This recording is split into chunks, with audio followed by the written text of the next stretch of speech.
ചുരുളി എന്നുള്ളൊരു സിനിമയ്ക്കെതിരെയോ ചുരുളിയിലെ കഥാപാത്രത്തിനെതിരെയോ ഒന്നും ഞാൻ എതിരല്ല. കാരണം എന്നെ സംബന്ധിച്ച് എൻ്റെ ഒരു കൾട്ട് ക്യാരക്ടർ തന്നെയാണ്. എനിക്ക് അന്ന് കിട്ടിയ എൻ്റെ ഏറ്റവും വലിയ ഇതായിരുന്നു, ബ്രേക്കായിരുന്നു ജോസഫും ആ പടങ്ങളൊക്കെ.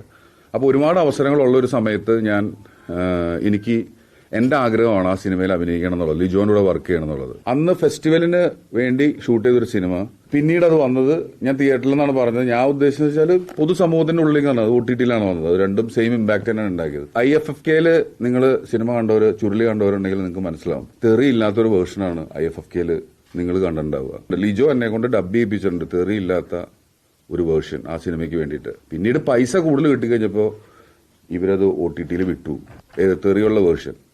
അത് എന്റെ ജീവിതത്തിലെ ഏറ്റവും കഠിനമായ ഒരു സമയത്താണ് ആ സിനിമ ഇറങ്ങുന്നത്. കാരണം ഞാൻ ഒരു റോഡ് ബ്ലോക്കുമായി ബന്ധപ്പെട്ട ഒരു പ്രശ്നം ഉണ്ടായിട്ട് ആകെ തവിട് പൊടിയായി ഞാൻ രക്ഷപ്പെട്ട് വരുന്ന സമയത്ത് ആ സിനിമ മാർക്കറ്റ് ചെയ്യപ്പെടുന്നത് എന്റെ തെറി വെച്ചിട്ടാണ്. ആ സിനിമ വിറ്റ് കഴിഞ്ഞപ്പോൾ ഞാൻ ഇവരുടെ ബന്ധപ്പെട്ട ആളുകളെ ഞാൻ വിളിച്ചിരുന്നു, എന്റെ സാലറിയുടെ കാര്യം ഞാൻ ചോദിച്ചിരുന്നു എന്നുള്ളത് സത്യമാണ്. കാരണം എന്താ വെച്ചാൽ ആ തെറി പറഞ്ഞതിന് ശേഷം എനിക്കിതൊരു കേസ് വന്നു.